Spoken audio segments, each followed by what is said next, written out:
Hello friend, स्वागत है आप सबका हमारे यूट्यूब चैनल जेरस पर। आज हम इस वीडियो में 17 मई से लेकर के 20 मई तक के करंट अफेयर्स के क्वेश्चन पर डिस्कशन करेंगे। साथ ही लास्ट सेशन में की तरह इस सेशन में भी आपसे एक प्रैक्टिस क्वेश्चन पूछा जाएगा, जिसका आंसर आप सभी कमेंट बॉक्स में जरूर दीजिएगा। चलिए तो हम आज का ये सेशन स्टार्ट करते हैं। सबसे पहले लास्ट सेशन में पूछे गए क्वेश्चन के आंसर को देख लेते हैं। उससे पहले अगर आपने हमारे चैनल को सब्सक्राइब नहीं किया है तो सब्सक्राइब कर लीजिए। साथ ही वीडियो को लाइक करिएगा, कमेंट बॉक्स में प्रैक्टिस क्वेश्चन का आंसर जरूर दीजिएगा। चलिए लास्ट सेशन के क्वेश्चन को देख लेते हैं हम। ग्लोबल एनर्जी ट्रांजिशन इंडेक्स 2020 में भारत को कौन सा स्थान प्राप्त हुआ है? ऑप्शंस हैं 70वां, 71वां, 74वां, 75वां। इसका आंसर है 74वां। इस इंडेक्स को वर्ल्ड इकोनॉमिक फोरम ने 13 मई 2020 को जारी किया। इस इंडेक्स के माध्यम से ये बताने की कोशिश है कि कोई भी देश जीरो कार्बन उत्सर्जन के लिए अपने एनर्जी सेक्टर को कैसे ट्रांसफर कर रहा है। यह इंडेक्स 115 देशों का है और भारत को इसमें 74वां स्थान प्राप्त हुआ है। भारत ने एलईडी बल्ब, स्मार्ट मीटर की थोक खरीद और उपकरणों की लेबलिंग के लिए कार्यक्रम शुरू करके अपने ऊर्जा कार्यक्रम का विस्तार किया है। भारत उन देशों में से है जिसने 2015 से लगातार इस क्षेत्र में प्रगति की है। तो चलिए हम आज का प्रैक्टिस क्वेश्चन देख लेते हैं, जिसका आंसर आप लोग मुझे कमेंट बॉक्स में कमेंट करके जरूर दीजिएगा। क्वेश्चन है, इलाहाबाद हाईकोर्ट ने संविधान के किस अनुच्छेद का हवाला देकर लॉकडाउन में मानव आवाज ह्यूमन वॉइस से मस्जिद में अजान की इजाजत दी, लेकिन बिना प्रशासनिक अनुमति के लाउड स्पीकर के उपयोग पर रोक लगा दी गई है? ऑप्शंस हैं अनुच्छेद 25, अनुच्छेद 35, अनुच्छेद 45, इनमें से कोई नहीं। इसका आंसर आप लोग कमेंट बॉक्स में दीजिएगा और इसके आंसर और डिस्क्रिप्शन पे हम नेक्स्ट सेशन में चर्चा करेंगे।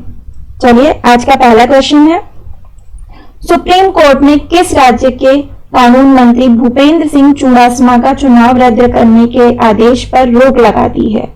ऑप्शंस हैं केरल, गुजरात, महाराष्ट्र, बिहार। इसका आंसर है गुजरात। सुप्रीम कोर्ट की जस्टिस मोहन एम शांतना गोदार ने और आर सुभाष रेड्डी की पीठ ने गुजरात के कानून मंत्री भूपेंद्र सिंह चुड़ासमा का चुनाव रद्द करने के आदेश पर रोक लगा दी है। साथ ही कानून मंत्री भूपेंद्र सिंह चुड़ासमा के प्रतिद्वंदी कांग्रेस के अश्विन राठौड़ तथा अन्य को इस अपील पर नोटिस भी जारी किया है। नेक्स्ट क्वेश्चन है, लावा ने चीन से पूरे मोबाइल आर&डी निर्यात बाजार के लिए डिजाइन और विनिर्माण को अगले कितने महीने में भारत में लाने की घोषणा की है? ऑप्शंस हैं 2 महीने में, 4 महीने में, 6 महीनों में, 10 महीनों में। इसका आंसर है 6 महीने में। इंडियन ब्रांड लावा ने सरकार की ओर से प्रोडक्शन लिंक्ड इंसेंटिव स्कीम की घोषणा होने के बाद चीन से पूरे मोबाइल आर&डी निर्यात बाजार के लिए डिजाइन और विनिर्माण को अगले 6 महीने में भारत लाने की घोषणा की है, जिसके लिए भारत में 5 साल में लगभग 800 करोड़ रुपए निवेश किया जाएगा।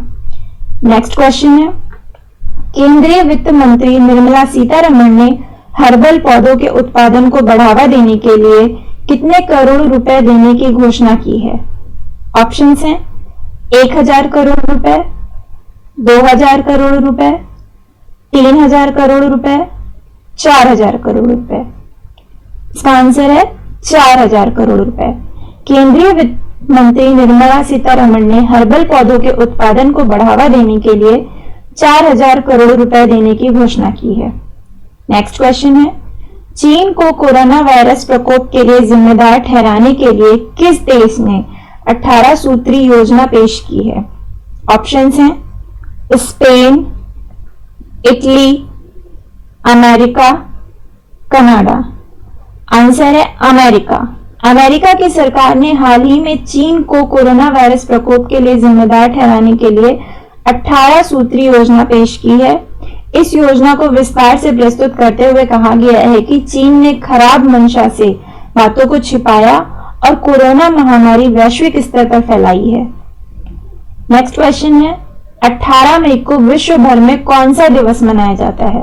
ऑप्शंस हैं विश्व एड्स वैक्सीन दिवस, अंतरराष्ट्रीय संग्रहालय दिवस, ए और बी दोनों, या इनमें से कोई नहीं। इसका आंसर है ए और बी दोनों, यानी कि 18 मई को विश्व भर में विश्व एड्स वैक्सीन दिवस और अंतरराष्ट्रीय संग्रहालय दिवस, इंटरनेशनल म्यूजियम डे मनाया जाता है, दोनों साथ में ही। नेक्स्ट है, केंद्र सरकार ने डिफेंस मैन्युफैक्चरिंग रक्षा विनिर्माण सेक्टर में ऑटोमेटिक रूट से एफडीआई की सीमा 49% से बढ़ाकर कितना प्रतिशत करने का ऐलान किया है? ऑप्शंस हैं 71%, 73%, 74%, 70%। इसका आंसर है 74%। पहले से डिफेंस सेक्टर में 100% एफडीआई की मंजूरी है, लेकिन ऑटोमेटिक रूट से सिर्फ 49% की अनुमति थी। अब डिफेंस मैन्युफैक्चरिंग के ऑटोमेटिक रूट में एफडीआई यानी फॉरेन डायरेक्ट इन्वेस्टमेंट 49% से बढ़ाकर 74% हो गया है। डिफेंस मैन्युफैक्चरिंग कंपनी में अगर विदेशी निवेश आ रहा है तो 74% निवेश तक के लिए सरकार की मंजूरी की जरूरत नहीं होगी। इससे ज्यादा निवेश पर सरकार की मंजूरी लेनी पड़ेगी। ऑर्डिनेंस फैक्ट्री बोर्ड जो हथियार बनाता है उसकी सप्लाई के लिए कॉर्पोरेटाइजेशन होगा। नेक्स्ट क्वेश्चन है, वित्त मंत्री ने कितने कोल ब्लॉक्स की नीलामी करके निजी क्षेत्र को कमर्शियल माइनिंग की इजाजत देने का ऐलान किया है? ऑप्शंस हैं 10, 25, 50, 100। इसका आंसर है 50। कोयला सेक्टर में अब सरकार कमर्शियल माइनिंग की इजाजत देगी। कोई भी कोल ब्लॉक के लिए बोली लगा सकेगा और बाद में कोयला ओपन मार्केट में बेच सकेगा। इससे सरकार की मोनोपोली खत्म होगी और निजी कंपनियों को फायदा मिलेगा। कोयले की खदानों से मीथेन निकालने की भी नीलामी होगी। इन कंपनियों को रेवेन्यू सरकार से साझा करना होगा।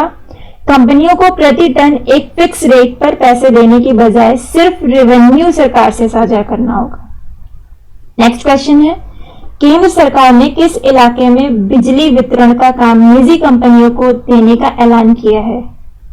ऑप्शंस हैं राज्यों की राजधानी, केंद्र शासित प्रदेश, ऑप्शन ए और बी दोनों, या इनमें से कोई नहीं।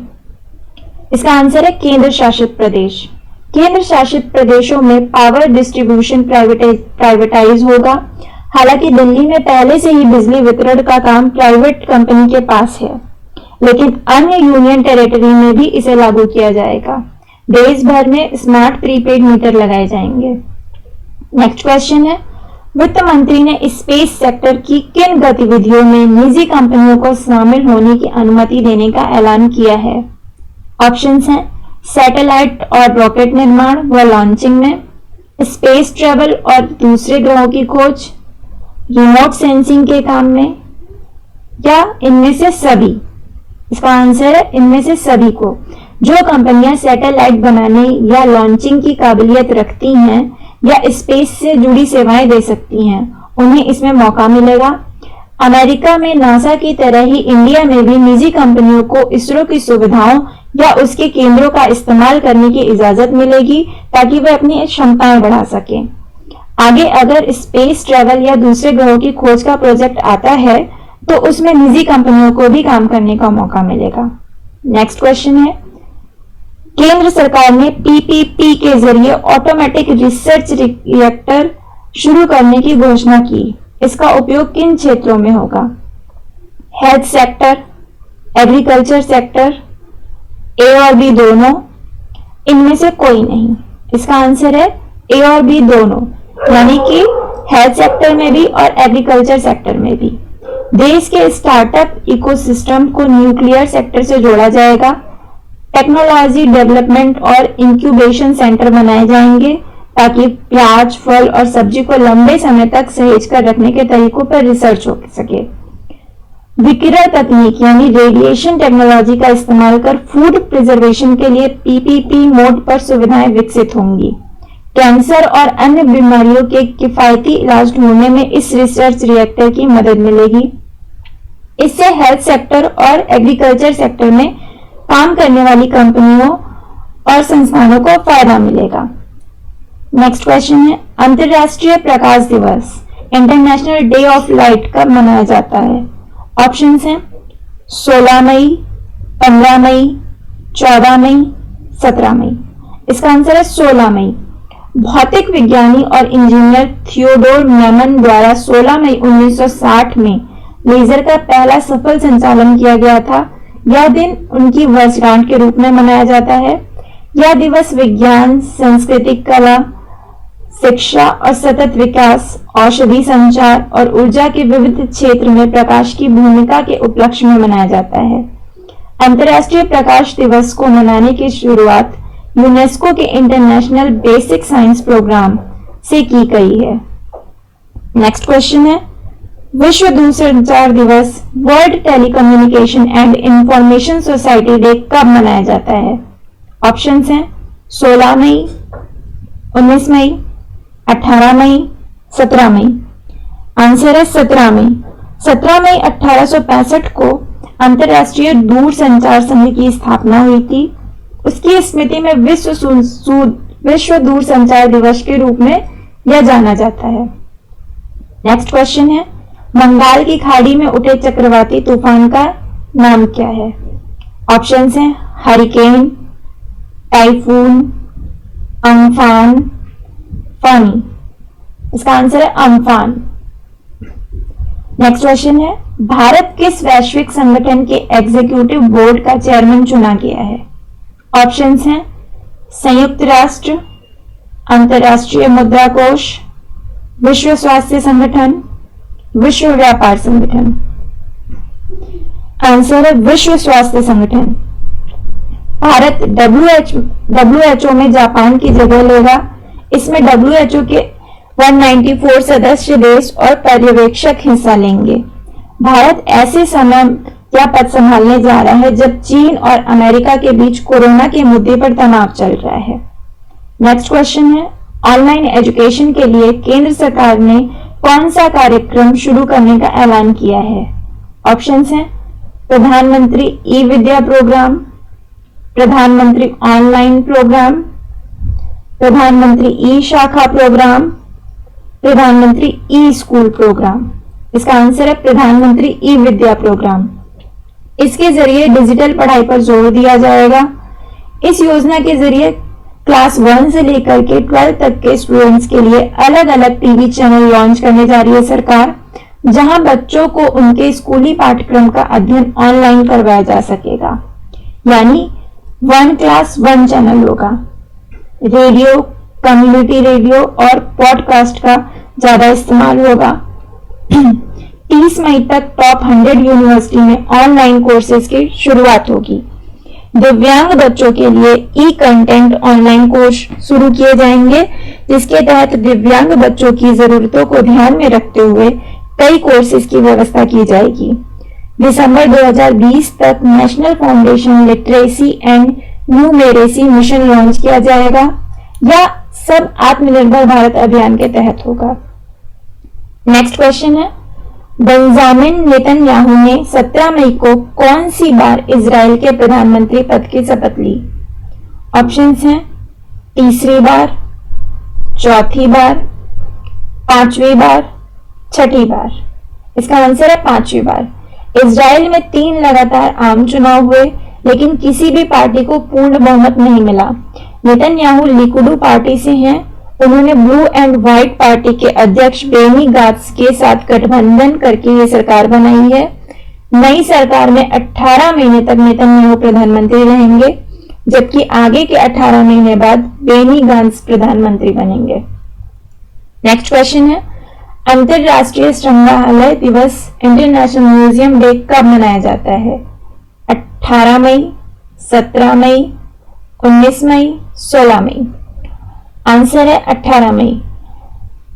सन 1977 में इंटरनेशनल काउंसिल ऑफ म्यूजियम ने इस दिवस की शुरुआत की थी। नेक्स्ट क्वेश्चन है, वित्त मंत्री निर्मला सीतारमण के अनुसार शहरों से गांव की ओर जा रहे प्रवासी मजदूरों को रोजगार की कमी न हो, इसलिए मनरेगा का बजट कितने करोड़ रुपए बढ़ा दिया गया है? ऑप्शंस हैं 20,000 करोड़ रुपए, 40,000 करोड़ रुपए, 30,000 करोड़ रुपए, 10,000 करोड़ रुपए। आंसर है 40,000 करोड़ रुपए। केंद्रीय वित्त मंत्री निर्मला सीतारमण ने कहा कि मनरेगा का बजट 40,000 करोड़ रुपए बढ़ा दिया गया है। इसके पहले मनरेगा का बजट 61,000 करोड़ रुपए था। अब बजट में 40,000 करोड़ रुपए का इजाफा कर दिया गया है। इसका सीधा फायदा श्रमिकों को मिलेगा। नेक्स्ट क्वेश्चन है, हाल ही में भारत सरकार, पश्चिम बंगाल सरकार और विश्व बैंक के मध्य पश्चिम बंगाल के दामोदर घाटी कमान क्षेत्र में सिंचाई सेवाओं तथा बाढ़ प्रबंधन के लिए कितने मिलियन डॉलर के एक ऋण समझौते पर अनुबंध किया गया है? ऑप्शंस हैं 105 million dollar, 125 million dollar, 110 million dollar, 145 million dollar. इसका आंसर है 145 मिलियन डॉलर। इस परियोजना से पश्चिम बंगाल के 5 जिलों के लगभग 2.7 मिलियन किसानों को बेहतर सिंचाई सेवाओं का लाभ मिलेगा तथा इस क्षेत्र में प्रतिवर्ष आने वाली बाढ़ के बेहतर प्रबंधन में भी मदद मिलेगी। दामोदर पश्चिम बंगाल तथा झारखंड में बहने वाली एक नदी है। 7 जुलाई 1948 को स्वतंत्र भारत की पहली बहुउद्देशीय परियोजना के रूप में दामोदर नदी घाटी परियोजना अस्तित्व में आई थी। यह परियोजना अमेरिका की टेनेसी घाटी परियोजना पर आधारित है। नेक्स्ट क्वेश्चन है, विश्व स्वास्थ्य संगठन WHO की 73वीं 2 दिवसीय वार्षिक विश्व स्वास्थ्य सभा का आयोजन किस शहर में किया जा रहा है? ऑप्शंस हैं दिल्ली, बेंगलुरु, अहमदाबाद, जेनेवा। आंसर है जेनेवा। यहाँ कोविड-19 से संबंधित मुद्दों पर निष्पक्ष जांच हेतु मसौदा प्रस्ताव पेश किया गया है।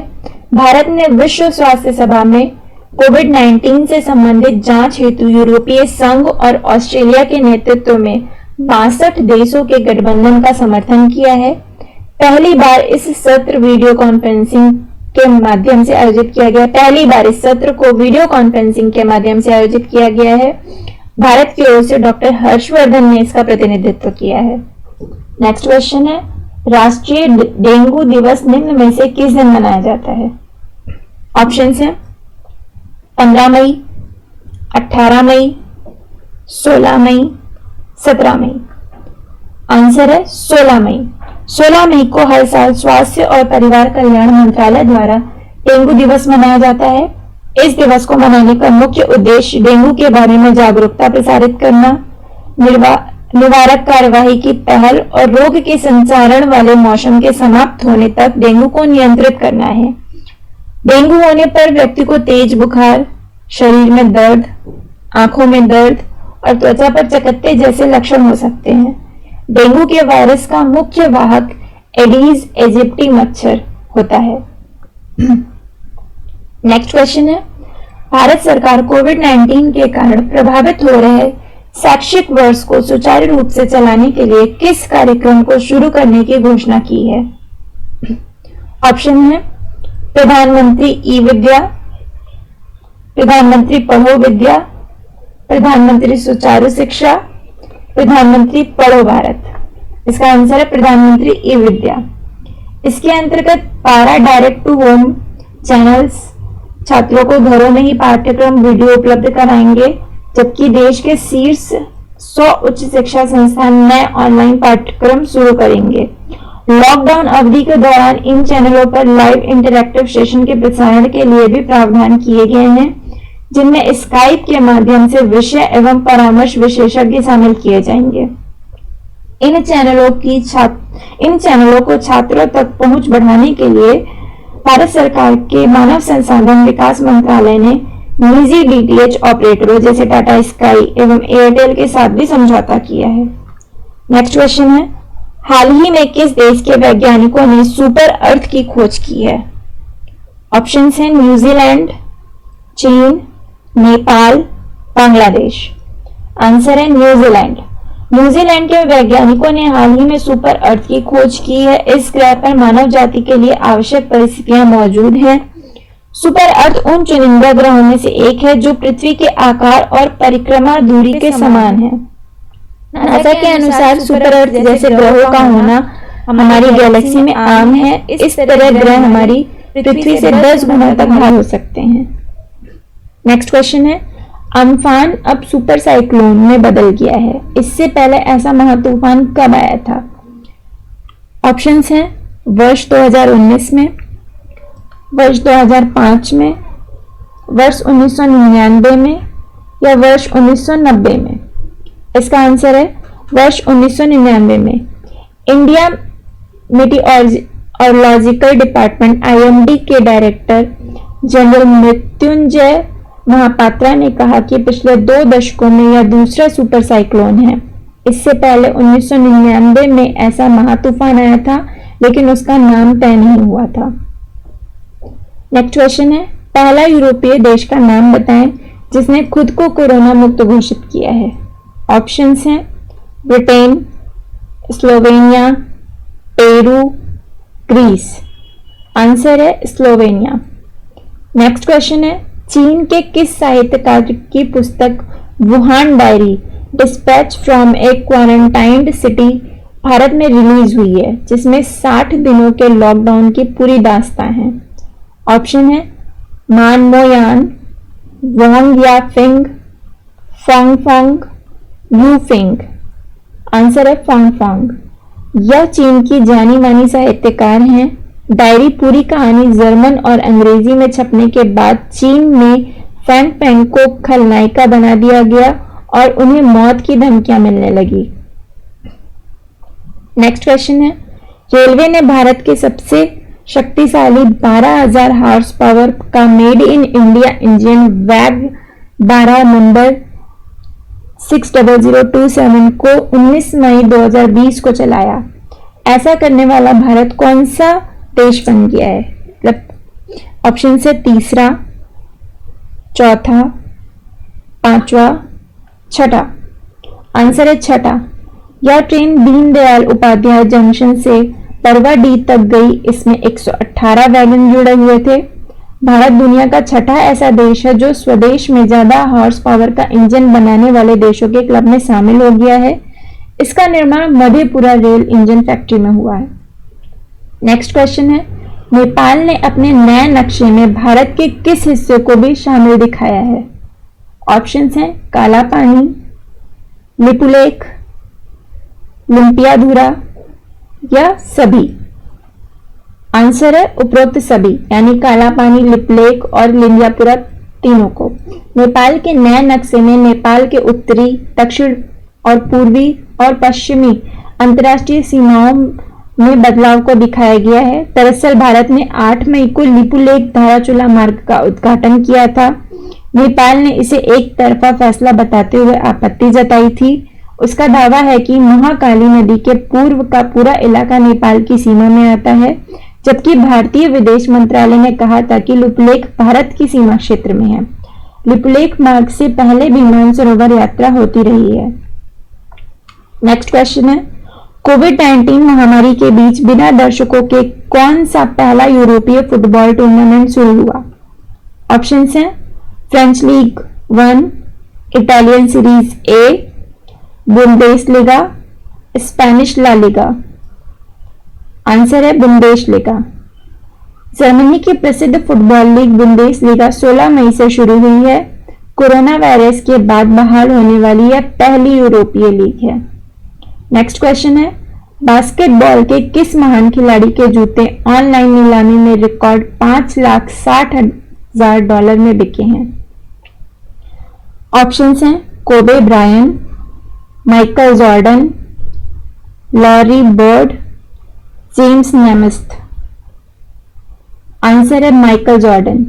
बास्केटबॉल के महान खिलाड़ी माइकल जॉर्डन के जूते ऑनलाइन नीलामी में रिकॉर्ड $5,60,000 में बिके हैं। एयर जॉर्डन नाम से कंपनी ने उनके लिए यह खासतौर पर बनाया था। माइकल जॉर्डन ने यह जूते अपने पहले सीजन में शिकागो बुल्स की तरफ से खेलते हुए पहने थे। इसी के साथ हमारा आज का ये सेशन खत्म होता है। वीडियो को लाइक करिएगा, चैनल को सब्सक्राइब करिएगा, कमेंट करके प्रैक्टिस क्वेश्चन का आंसर जरूर दीजिएगा।